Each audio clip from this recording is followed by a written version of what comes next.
Thank you, Geetika, and good afternoon, everybody. Uh, so obviously, after lunch, as everybody knows, is a difficult session. So I'll try and, uh, you know, try and keep it as interactive as possible. So feel free to ask any questions, even while I'm speaking. I have a PPT, but I just plan to speak more, informally based on my experiences. Okay, so feel free to ask any questions. Hopefully that'll keep more of you awake. Right? So, what I'm going to do is just share with you, my experiences around fundraising, right? And that should give you a fair bit of diversity. I'll summarize. I have raised in the past 15 years about, this is like Gitika said, this is my second company. The first company I raised, a total of, in the two companies, I've raised about 17, 18 million dollars. And I've raised equity, debt, convertible debt, right? I've had 5 rounds of equity investments, 4 rounds, 1 of convertible, right? So I've done the circuit. I have I've raised a lot of debt. So those are the experiences that I'll share with you, and hopefully, it'll be of some use as you venture out. Now, I'm making, see, there are a lot of, when you talk of fundraising, right? Now, there are a lot of businesses.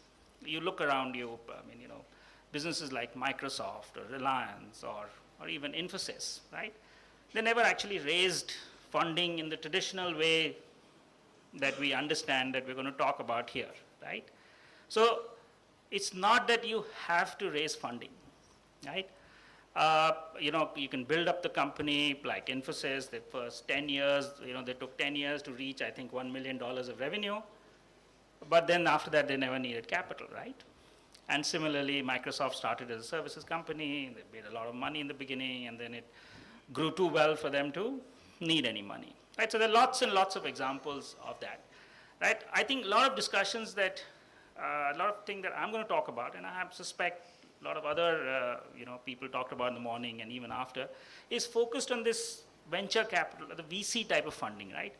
Which actually, is raised by, I don't know, the statistics, I think 1 or 2 or 3% of all startups, right?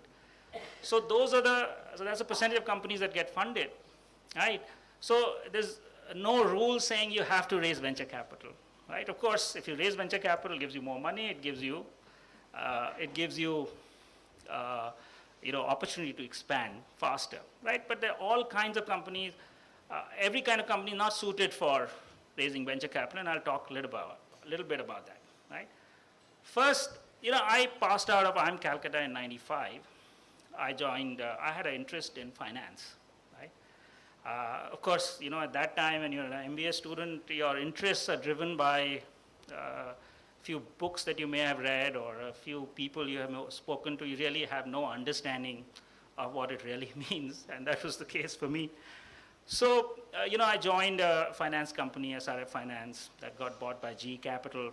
I was there for a couple of years, and then I left to start out on my own. Internet was just starting to happen, and this was '97. I left GE Capital, and I thought we'll do something. There's a friend of mine who passed out of Harvard Law School just that year only, and he said, "Oh, internet is very hot in US, and we must do something in India with it."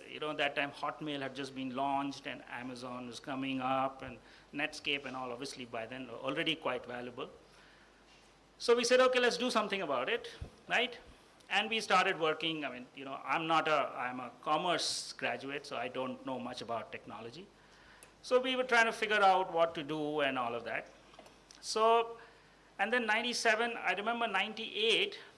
So then we hit upon, after a few months of this and that, trying this and that, I think we hit upon education. And we said, let's, it seems like a nice opportunity. There's so many people to be educated, and technology can reach out to so many people. By the way, the promise of that, the thought process is still valid, and that's the thought process to this day remains the same, right? The opportunity sort of course, there are a lot of challenges in scaling and building the right model and all of that.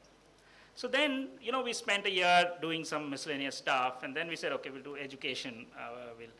And then I remember 98 or 99, I think, February, I went to Bombay for the first time to raise capital, right? We didn't have any money, right? We were working from some basement that actually my father had bought, but we started that business. We had a company that, we were doing some consulting in, that we'd put in some lakh, 2 lakhs, something. So we didn't have any money that time. So I went to Bombay to figure out, I had a few friends from my business school. And this was February of 99, I think it was, yeah. And there was nothing. I mean, there were no VCs, there were no PE funds. I could not even interest an investment banker to take up my case, right? They said, there were very few of them. I mean, today you'll find investment bankers like lots and lots of them, right? You'll of course find lots of investors also. But that time there's nothing, okay? If an investor news article had appeared in newspaper at that time, it was a cause of great celebration, right? Because there was just no investors. So I went to Bombay and basically came back. We burned some of our, very little money that we had already. Came back empty-handed. There's nothing but for some reason, and today, if I were to think back on it, I should have given up then, right? Because there was no prospect of raising any money. We didn't have any money, right? So, but for some reason, we kept on. And I remember when I went back, and I went back again in May. We had a customer, one of the airlines, we were doing some work for at that time. So he gave us instead of paying us, right, how Indian customers are, right? Instead of paying us, he gave us some free tickets, right? So we had some tickets to travel with. Right? So I was making these trips to Bombay, right? And I remember I went in May, and the scene was a little better, right? We actually managed to sign up an investment banker who agreed to, for a little bit of money only, agreed to take up our mandate and help us raise capital, right? Now, the model at that time we had was selling CD-ROMs online. Right? The internet, I mean, I didn't understand internet at that time. In India, there were, maybe a few sites like Rediff that were very early, but really nothing there, right? So this guy said, oh, forget about CD-ROMs, you have to capture the eyeballs. Because the US, remember, the boom in US had started in 94 or 95. And 99 was absolutely the peak of the boom. So of course, I didn't know, right, at that time. But looking back at it, so 99, all these companies were obscenely valued and everything. And I think that impact was starting to come in India. The first time I heard the word .com was in July with actually ICICI Ventures. Renuka Ramnath, who's now running that big fund of hers, she was the one who first time mentioned the word .com to me. I had no idea there's something called .com, right? And then, so market was starting to look a little, there were people starting to talk about investments, and we started this thing. In October of 99, Satyam bought India World. I don't know, how many people remember that? Anybody? Yeah, there were, in education, we counted about 80 sites at that, not at that time, a little later than that. But, the whole .com boom in India started at that moment when Satyam paid 500 crores, right, for a website that had no revenues, right? It was valued, I forget the numbers, but I think $250 or something like that per page view, right? I mean, it's unthinkable right now, something like that. So the moment that hit, right, the moment the deal became public, it's almost the whole market was on fire, right? And from there, I signed my first term sheet in December, and I had 4 term sheets in a matter of, after struggling for a year and a half, right? You could raise any amount of money in that 6-month period in India, and you couldn't raise anything after that, right? It was literally like that, right? So then we kept on. We had a lot of money in the bank, so we kept on, and my company became very famous, and more people remember me even today with that company than my current company. So, and it was not about advertising. It just sometimes it works well. Then I sold that company to NIIT in 2003. Right? Then when I started this, so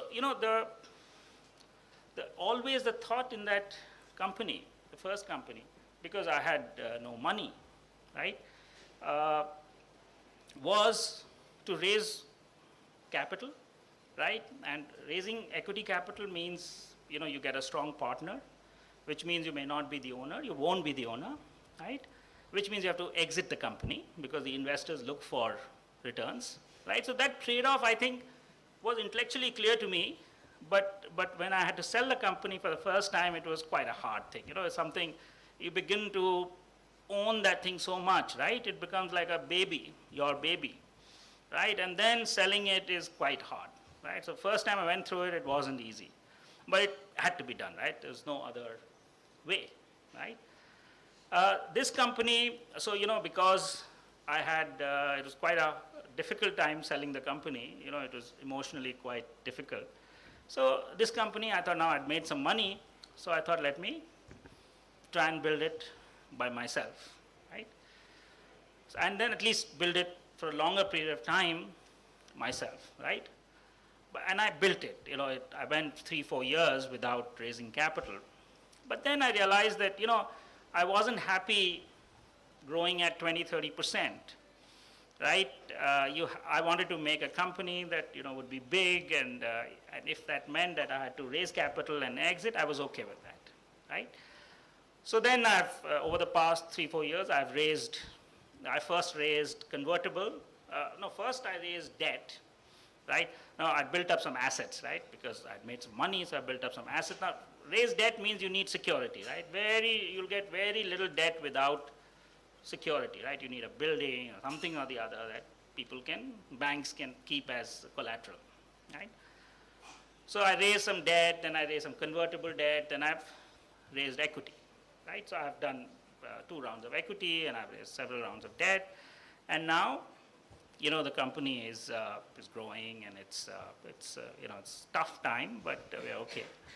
And just to compare the two, that time, like I said, in 6 months, we raised $12 million. And we really didn't have much revenue at that time because it was a consumer internet story, and we built revenues after that. Now here I have far more revenues, and it's far more difficult to raise capital, right? So far more revenues and profits, but it's far more difficult to raise capital, right? So I think one big thing is about that. I think most entrepreneurs, and I just lived it, I didn't know it when I started, is the time to raise money is when the market is ready. If the market is ready, raising money is easy. If the market is not ready, you would have to be really, really exceptional to raise capital, right? And you see what happens is, and I've got some to cover in my prep, but so when you go meet VCs, right? Typically, the first 2 or 3 VCs you meet, right, will give you a sense whether you're going to get funding or not. Because, let's say you look at different types of VCs, right? Early stage, late stage, whatever it is, right? That category of VCs, they all tend to behave in a very, I hope there are no VCs here because they're not going to like this. They all behave in a very similar way. Now, must have made, in the last 15 years, 30, 40, 50 maybe VC pitches, okay? And I've done US VCs, I've done Singapore VCs, and I've done, of course, India VCs, right? And you find that a particular type of VCs ask very similar questions, right? So, the thing that works well is what is hot. There used to be this magazine, Red Herring.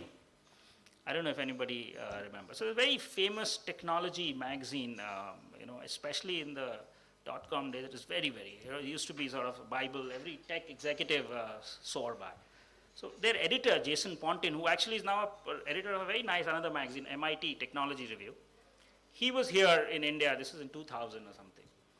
And we were having lunch, and I asked him, how come, the sectors become suddenly so hot and suddenly so, and then nobody wants to invest. So he said, and he used the word lemming-like. He said the investment community tends to behave lemming-like, right? Which means that, the lemming birds, right? One bird will go somewhere and a whole lot of them will follow, right? And they all fall into the, sea or whatever it is, right? Bercha. And the reason for that is, they all have investors that are, say, from US or whatever. And if they're not investing in, consumer internet or cloud or whatever the latest thing is, then their partners ask them, the whole world is investing in cloud. What are you guys doing, right? And they follow the instructions, right? Because they are dictated by the money that they have. It's not their own money, right? So it's a whole cycle. It's a whole ecosystem, right? And that is extremely critical. So if you are in a place, now, by the way, these days in India, I don't think there's anything that's hot, frankly, right? E-commerce was very hot a few years ago when Flipkart and Snapdeal got funded, right? But then 100 other companies got funded, and they're all gone somewhere, right? So the market is, so right now it's difficult time, right? I think there's a lot of money at the early stage, right? If you have good ideas, but later stage, so there's no flavor of the month, at least as far as I can make out, right? So it's a difficult time, right?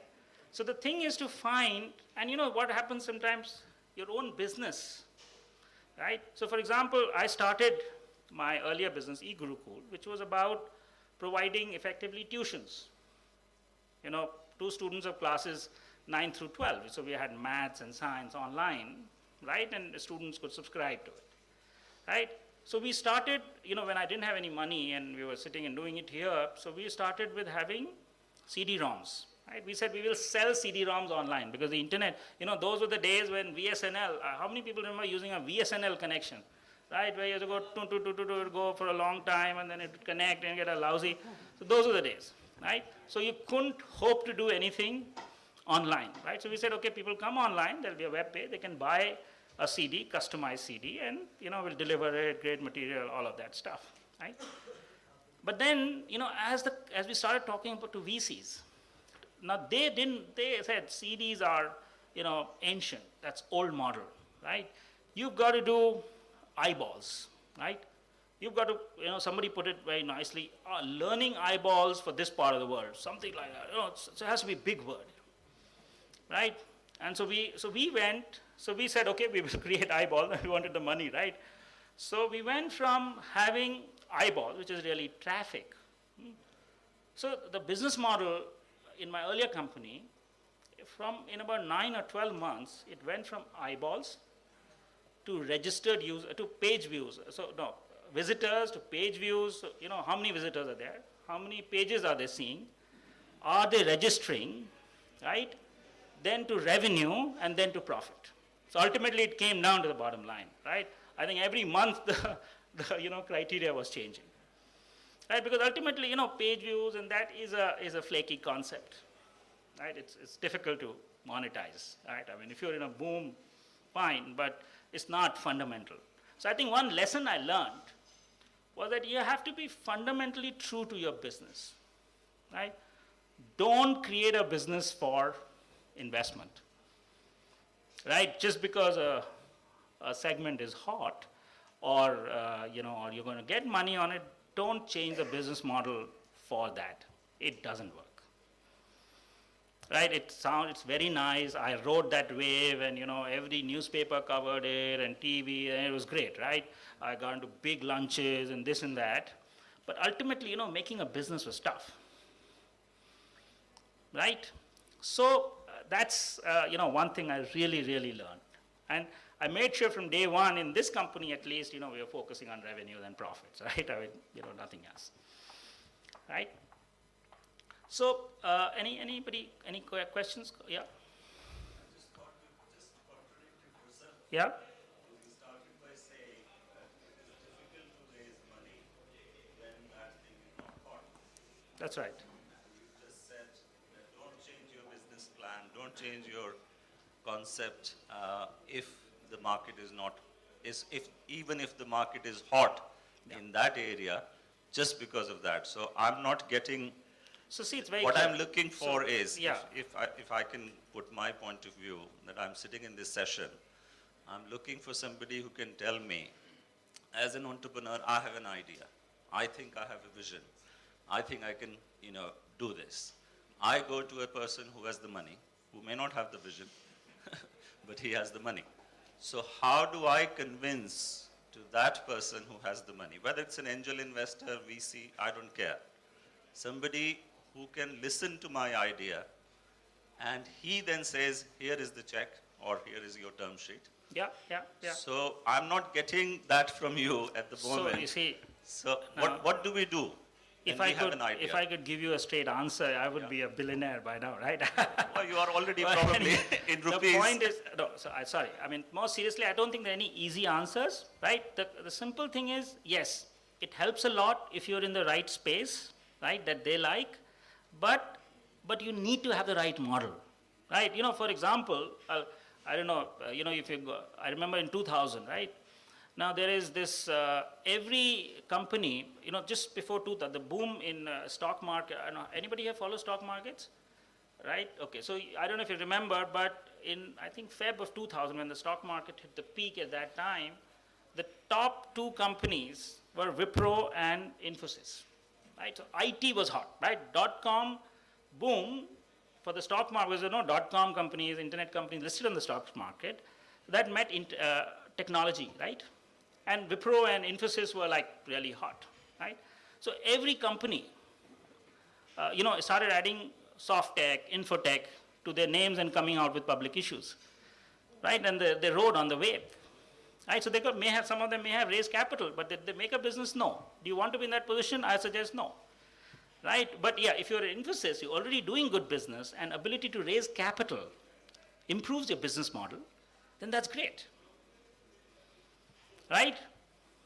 I don't know if that answers your question. It does to some extent, but what I would want from you is, what was your mindset when you were raising capital the first time? Whether you thought that this was hot market, that's why I will raise capital? So answer is no. No. So what did Completely you no. do? See, I'll tell you. Okay, I'll give you another anecdote, and that. So in July of, one of those, during that period, I met Kanwal Rekhi, right? Who a lot of you must have heard about, right? He's very well known and very solid guy, right? And we were pitching to raise $1 million. Why $1 million? Because that was fashionable, right? I mean, a startup raised $1 million in that time, right? Now, he said, look, I don't have a sense of the education space in India, but do you see a situation where you may need $5 million, $10 million in the next year or two? And I had no idea, right? I was sitting in a basement, right? And that time access to internet wasn't easy. I didn't have time to watch TV, so I didn't know what the hell was going on around the world. I said, look, I can't imagine why I would ever need $10 million for this company, right? And less than 1 year later, I had more than that in my bank, and I would have known what to do if I had raised 100 million, right? So the vision expanded. But initially, I just wanted to make something that would, make a few crores of revenue, right? So that is the point that I'm saying. There's another, yeah. If you are done with the question, I have a question for you. So okay, you go on. I'll make the comment later. So I am very happy to meet you, sir, because when you started e-Gurukul, that time as in school, so as a kid, and I know whether you know it or not, it was a hot favorite among school students. We actually did not understand what e-Gurukul was all about, but our teachers were talking about it. We also talking about it and boasting about, with our friends. Have you heard of e-Gurukul? So it was a really, really great startup. But what led you to sell it to NIIT?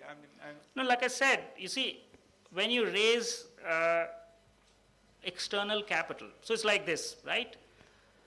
If I, okay, I'll maybe, right? Now see, now that blue color is, say, representation of the size of your pie, right? Is the size of the stake you have in the company and the value of it, right? Now, if I were to, I say I'm going to own this company, I'm going to run it for the rest of my life, and I'll pass it on to my children, right? I would have built a few crores of company worth, X amount, right? But if I get the investors, then I know I can build a company that's 10 times. I mean, Google and Facebook and all of that, right? Today, I put that XYZ unknown private limited. If I had not raised capital, you wouldn't have talked about eGurukul, right? Nobody would have known it, right? Now, so that was the positive side. I got to run build a nice company, did what I thought was right, got, money from it, got well known, all of that stuff. But what's the downside? Downside is I had other investors. How do the investors work? See, it's extremely important. How do the VCs work, right? So, if, let's say, you're a VC, right? And you're a rich guy, you've made money from, wherever, right? So you would go to him and you say, I want to invest in companies, why don't you give me your money, right? So he will give you money and you come and invest in my company, right? You take a fee for it and you get a share of the upside, right? Now, but for you to return the money to him, you need to sell my company. I mean, otherwise, how do you sell the shares you have in my company? Otherwise, how do you return the money? Right? So typically, that's how the market works. Right? Every investor that comes in needs to see returns. And typically, it's a 3 to 5 year time horizon. Right? So you have to ultimately exit. If you do very, very well, you can list on the stock market and you can give them an exit. But that is, of course, a very, very rare case. Typically, you end up getting acquired. That's how the investors get the exit, right? So I had to sell. I had a minority stake in the company by the time we sold it. Yeah? So one question to you is that when you say that one has to keep an eye on what is hot, now I think a lot of people who are still on the other side, I'll just use my. Yeah, sure. I'm Darpan Majumdar. My question to you, sir, that when you say that something has to be, one has to keep an eye and ear that what is hot, which is a very important point. But maybe some of us who are still on the other side and incubating an idea, if that idea does not happen to be in that space, just by default, then what do you suggest? That we should look at parallelly some idea which extrapolates to that space which is hot, or one should sort of wait and watch, because if you take off, then possibly you will never get funding or maybe even consumers for that matter. So what do you suggest to us, and what is a possible answer of the dilemma? So you see, it's a very difficult question, but a very, very valid one. All entrepreneurs would come across this dilemma, right? And it's never easy to make a decision, right? I'll give you an example. I don't know if you've read these guys, Google guys, right? They wanted to sell their company for $1 million to whoever could buy them and go back and do their PhDs, right? Because they didn't think, search was a business. Yahoo didn't buy them for $1 million, and it was 98 or something, because they didn't think search was a good business, right? So the point is, it's very difficult to tell. But I think ultimately, every entrepreneur, while you love your idea, you love the company you've built, you have to have the ability to sort of, to stand back and say, is this going anywhere? Right? And the day you feel the answer is no, you should exit. Right? Either shut it down, fine, whatever.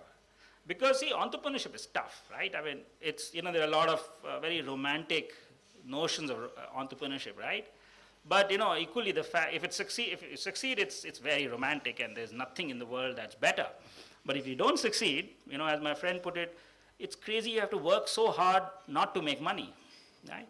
Because you have to really put in so much effort, and you have to pay the bills, and you have to be the IT guy, everything I put on the sun, right?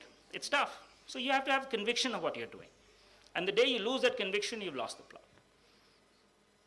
Right? And it ultimately comes down to that. Because entrepreneurs also, I can tell you, you're fairly stubborn, right? If you have a view, you have a view, right? And that's the way it should be. Okay? Yeah. 1 minute. Yeah.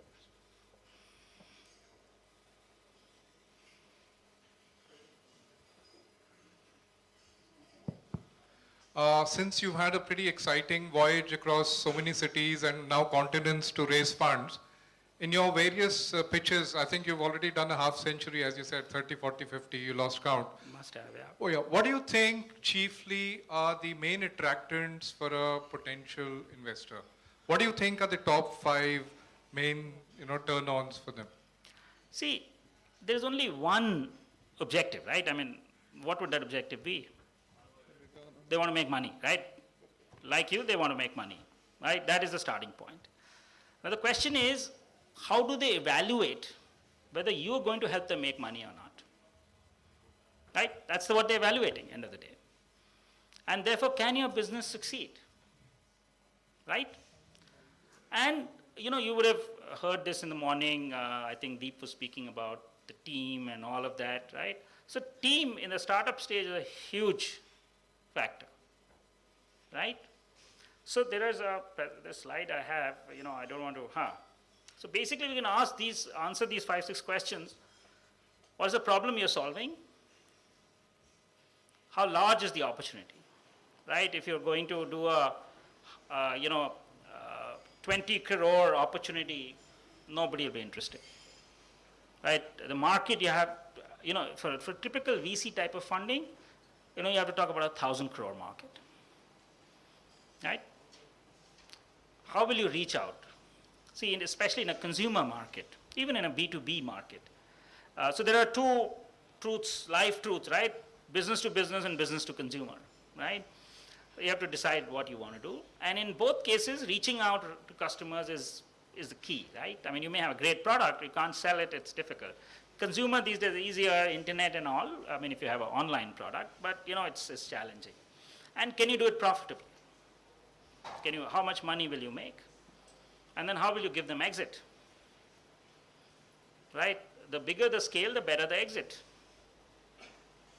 See, nobody cares for small guys, right? If you're a small, poor, you have to pay more for everything, you have to work harder for everything, right? I mean, that's a fact of life, unfortunately. Right? So the larger you become, the easier life becomes. So the trick in this is you have to get big fast. And if you can prove that, if you can convince them, and one thing that really, so you have to do your thinking and customers and all that, and one thing that really goes a long way in convincing them is the team. I mean, lots of times you can raise money just on a team, right? If you really have that, great kind of team. I've seen that happen, not in India so much. US, because US teams are, people have built more businesses, they're more experienced people, teams are better, all of that stuff. Right? Yeah? Last quick question, which is, all this is great about funding, but you also mentioned cases where you can go without funding and you do all right. Would you like to touch on that? Also advocate it as a viable option? So you see, the best thing in life is what? Free lunches, right? You can, if you can grow from customers and you don't need anybody else's money, that's fantastic. Right? The question you have to ask is, can you do it? Is your business profitable enough margins, cash flows that can sustain your growth ambitions without external money? I told you, Microsoft has done it, right? To some extent, companies like Reliance and all have done it. But they raised money from debt and later equity and all. So I'm saying a VC-style investment is not the only way to go, but it is a very attractive way to go because it gives you money and it can give you good people and there's an other side to it. Of course, every side has 2 coins, right? Every issue has 2 coins. Yeah. So if we could continue with your presentations and questions later, because otherwise we'll be going all over the place. Yeah. Okay. No, but I would prefer it this way because my mandate was anyway speak for 15 minutes, and which I have over exceeded by far. Being an entrepreneur, you can't once you start talking. So I think this is I have a couple of points that I do want to mention. So I'll just come back to, I'll complete those, and then, so you see, you would have got idea what I'm saying, right? There are no easy answers, right? Don't look for them; they're not there, right? That's the basic thing what I'm saying. There's no one truth, right? Everybody has to learn their own way. Just that you learn from some people who've done it before, you may make lesser or different mistakes, right? So I'm not, so this is about ideas, and I've talked about this. One thing I want to talk about is, terms and conditions of a term sheet, right? Yeah. So this is, I think, yeah. So now these are some points that, assuming that you made a great presentation and the VCs are all impressed and they would love to invest in your company, that comes to what they call a term sheet, right? Anybody seen a term sheet here? Okay, so basically it's a piece of paper. It's like an MOU or a contract. It's not an agreement. It's a summary of initial commercial terms that then translate into a full-fledged shareholder agreement, right? So that's to say that, we've agreed to work together. Now for the next so many days, you don't go and talk to other VCs, right? And then we will do our due diligence. You open up our books to us, and then we'll do the final agreement and the inflow of money, right? So there is this whole thing of valuation, right? Now this is a big thing, right? Every entrepreneur thinks his company is worth several times of what it actually is, right? And I'm no exception, and I'm sure you're not, right?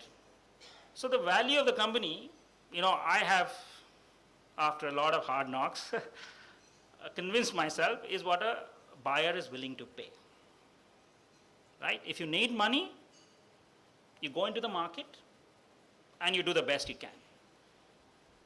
Better to raise money at what you might consider unattractive valuation rather than, let the company almost gasp for breath because you don't have money, right? That is my firm view, especially if you're building a venture-funded, fast-growth company, right? If you want to keep the company for your kids, that's different, right? Then you don't have to work. So then how do they arrive at valuation? At an early stage, the topic of the session is art of funding, right? And that's what it is. It's an art. There is absolutely no science to it, right? And it's a very, very, how should I put it, very inaccurate art. Art is inaccurate, I guess. But, there is no, it all depends on what's going on around you at that time, right? Like I said, I was trying to raise $1 million in 1999 because, you knew for $1 million you would get, somebody would come in, take 25% stake or whatever. There's a lot of investments happening at that. My guess is that, I'm not in that space now, but my guess is that amount would be half of that today, right? Because the market sentiment is very bad, right? So I can't say, so extent of stake, okay, sorry, maybe I jumped the gun. Extent of stake is, if you have, if you and I start a business, and we say we're 50-50% partners, right? So we're equal stake, right? But if I say that, I'm coming in, you work and I'll put in the money, right? And for an X amount, I'll be 25% holder, you'll be 75% holder. Right? So my stake is 25%, right? So the way, sorry? How to evaluate that when it comes to intangibles? So see, that's an art, right? And that's the subject of several, business school classes and PhD thesis. It's, ultimately it comes down to what, like I said, what's happening in the market, right? Especially at a startup. See, PE, right? You invest in stock market. Now that's a valuation, right? Price earnings ratio. For a listed company, it's established in stock market. You can say, oh, I'll take a discount to that or premium. But in a startup company, there are no, your cash flow projections, I mean, you know as well as they do, that are all, based on 100 assumptions that are not likely to pan out. Right? There's too much risk. There's no way you can evaluate the cash flows. There's no, there's market risk, there's technology risk, whatever. There's lots and lots of risk. Right? So there's no way of doing a scientific discounted cash flow or weighted average, decision tree analysis or whatever it is, right? It is a gut and feel thing. End of the day, right? And it's end of the negotiation. And if you can create competition on the other side of the table, and that's what I did in my first company, actually. I told you I had 4 term sheets, right? So I could dictate a lot of terms. Even though I was very inexperienced that time, I would have done it very differently if I had the opportunity now. But, it's good to have competition on the other side of the table. So if the market is good, create competition. That help you negotiate, right? What kind of ideas are getting funded right now? See, I am not in the startup market, so I wouldn't be the best person to tell you. But I do understand there's a fair amount of investment happening early stage. Angel and venture capital is not venture capital so much. Angel investments are largely technology led, right? I mean, that's where the opportunity is for fast growth. But a lot of other stuff is getting, but internet based thing is very, everybody is saying, okay, the hottest idea, if I were to take a guess, and I'm not saying this is can we build another Facebook, right? Can we build a Facebook out of India? I mean, that would be one summary of, all the tech entrepreneurs and investors in this country, right? Yeah. $1 billion? Any amount. You have to convince them, right? Any amount. See, if you've got an idea that you can convince, and it's not idea that you or I have, it's what the investors value as an idea, executable idea. Money is not, it's difficult right now, but it's not a problem. And you'll find that the more you grow, I mean, the more amount of money you need, the easier it is to get money, right? I mean, if you want 2 crores, you'll have to work 5 times as hard as if you wanted $5 million. Yeah? My question is regarding this instant of stake. In fact, I wanted to ask earlier about the size of the pie which you had shown in the first diagram. That typically an entrepreneur, what level of a stake he or she should be comfortable to give it to an angel investor or to a venture capitalist? Just what are the norms? So should one give 25% stake, 75% stake, 90% stake, or 10% stake? What are the numbers? Because ultimately, you need to have a control on the business plan. Why would you want to give stake? Why don't you say, just give me the money, I'll give you no stake? Absolutely. Right? That's an ideal situation, right? You and I would love that, right? So, and that's where you have to start, right? I don't want to give any stake, but I want the money, right? I mean, in your mind. So, first thing is, you don't want to give any stake, right? I would rather have all the control, right? But then I want money to grow my business plan. So like I said, value of the company is what somebody is willing to, I can come and say, this is, pen, like, this guy, it's a very nice joke actually. This guy, I think it's a Japanese joke, or some guy is telling one other that, my dog is worth, 100 million yen. I said, really? How do you know? So he said, well, I just exchanged it for 2 $50 million yen cats. Right? Now, that's meaningless, right? Right? So what I'm saying is, there's no science. No, let me come back. There's no science, but it's still. So I'll tell you a typical situation, what would happen, right? You raise, let me take you to, if you're looking for, okay. So see that there's a risk money, right? 5 lakhs, 10 lakhs type of money. This is the stages I have went through in my first company, and I think it's loosely valid. Then you have seed money, which is the angel money, right? Which allows you to build, roughly speaking, a prototype. I'm generalizing heavily, okay? Then you have venture money, which allows you to scale and get your first few customers, the proof of concept, a proof of the business model, right? And then you have private equity, which is, $2 to $5 million, $10 million more, and then the public markets, right? Now, if you were to look at very, very ideal, say you were looking at zero to public, right?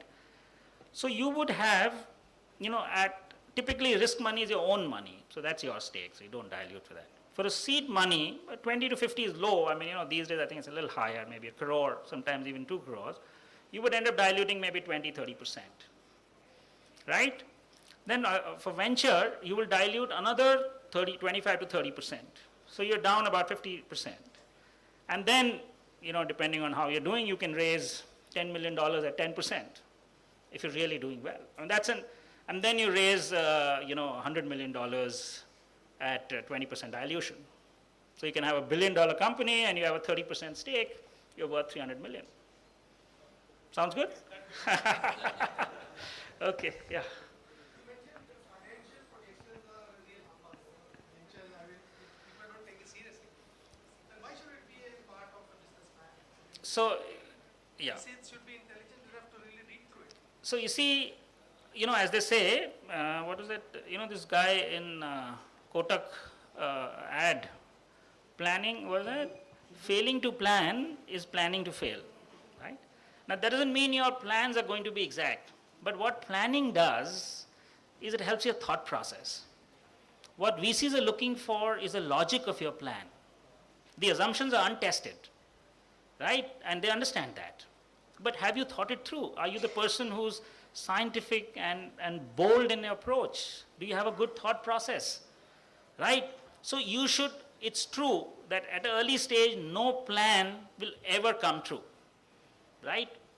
But it's also equally true that if you don't plan, you're going to fail anyway. That essentially means how big a farmland you are. No, that's a cynical way of looking at it, right? I mean, it's absolutely cynical. I would strongly advise you should build a plan that you believe is correct, that will work. And you'll find people will also believe that. If you go in and saying, I have to put a spreadsheet together and I have to do something that, just to con the VCs, it'll never work. See, there is value to being genuine and committed and honest. And in this ecosystem that we're talking about, honesty is hugely priced, right? You have to be honest about your assumptions. You have to be honest about, things you don't know, right? But you have to be optimist. And that is hugely priced. Never, ever go in saying, I have to con these guys. Right? There are a lot of, I've explained to you what I'm thinking. You can crack jokes and everybody understands these things. But what doesn't work is your being, like I said, raising money, building a plan to raise money. Right? You're building a plan to build a business and you're raising money to build a business. Not building a plan to raise money. That's absolute no-no. Yeah? My question is, some time back you mentioned about a rich man. You gave an example of a rich man and VCs taking money from him and then investing with an entrepreneur in a business. And then they have to pay back. I was under the impression that VCs and investors, they have their own money. They also borrow from somewhere. They don't borrow, but they have to, they have a pool of capital. So 5 of you may contribute the money. There are institutions that invest in venture capital funds, right? So it's not their own money. They have to put in a small amount of money, 1%, 2% of the total corpus. Right? Now some VCs are rich enough to have their own funds, but that's more the exception than the rule, right? Okay, sorry. So I think we're running out of time. You're from Thai? 5 more minutes. So I have to talk about this, okay? I'll just finish this and then, yeah. So extent of stake, valuation is one thing we talked about. Affirmative rights, they will ask for what are called affirmative rights. Basically what it means is you can't do anything in the company without their approval. You can't the business plan has to be approved, any large investment has to be approved, change in strategy has to be approved, right? It's not a wrong thing, it's good if you do it in the right way, right? But affirmative rights mainly, and usually, for all the term sheets that I have signed, I've never negotiated on these because I know, the mindset I have is I have to talk to them about everything, so it's fine, right? Now this is a tricky one, liquidation preference, right? What it means is if they put in, 10 crores into a company and tomorrow and they've got say 30% stake, right? So your stake is worth, let's say 10%, 5 crores in your company, or your company is worth, then they've taken 25% stake. So your company is worth 25 crores, right? And your stake is worth 20 crores, right? But if, say, the company gets sold for 5 crores, right? So liquidation preference means that first, all the receipts from any exit will go towards paying their investment. And after that, you'll get your money. Okay, now this is the first time I looked at it, it was quite heartbreaking, but it is, it's a fact, right? It's pretty standard, especially these days, right? If you have 5 VCs sitting and who are desperate to invest in your company, I suppose it could be, but typically it's not. Liquidation preference at your initial investment or at a multiple? So are you going to get a return? It could be either, right? Again, so both. I have committed safety of capital, as well as in another term sheet, I have committed a small return on capital. Then there are control issues, which are quite tricky. So how many members on the board, if they're taking, let's say if 2 of you founded a company and you're both on your board, and they come in with 25%, right? And they say they want to put 2 members on the board, right? So that means the board is equally split when actually the shareholding is only 1/4 and 3/4, right? So they'll have a disproportionate say on the board. So board is ultimately what runs the company, right? Though investors also have the shareholder rights, but board is what. So those are things you would do well to keep in account. Again, it's typically board seats are proportionate to your shareholding. Sometimes they insist on external independent directors, which is good to have, right? So, the way I would advise you to look at it, and the way, it's helped me a lot, is when you get into this kind of investment, a VC investment where you're trying to grow the company fast and you have to exit, it's better to not be too hung up on these control and all that issues, right? Some people advise you against it, right? But my own judgment is, you've got to look at it as partnership. You've got to grow the company. It's not going to be an easy partnership. There are lots of issues that come up. But one simple point, if you are, if things go well, everything is fine. If things don't go well, then there'll be a lot of problems, right? Okay, so just 1 minute, I think I've got to finish. So just on that, there are, these things can be topic of too long discussions because these are very thorny issues, but we'll leave it here. Just one thing to say, what I actually started with, it is, I remember somebody was telling me, somebody asked Ratan Tata at one of the Thai conferences in Bombay, what is the one mantra you can give to the entrepreneurs? What do you think that one mantra is? Anybody, from what I've been saying, what you've been hearing in the morning, what is the one mantra? Don't make a business for the VC. That's right. That's a good mantra, but it's not the only one. So Ratan Tata's answer was get lucky, right? So is the timing, right? You working on a good business plan, if you hit the timing right, everything's going to work out, right? So you can't time it, right? There's no way you can plan to time it, right? But it's a great thing too. So remember, if you're in a situation where the timing is good, where there is a lot of investor interest in what you're doing, you should leverage it, right? Get better terms. Okay, but in a situation where there's no interest and you're having to really struggle to get one VC, then, just do the best you can. Okay? So with that, thank you very much. My time is up. I hope it's been useful.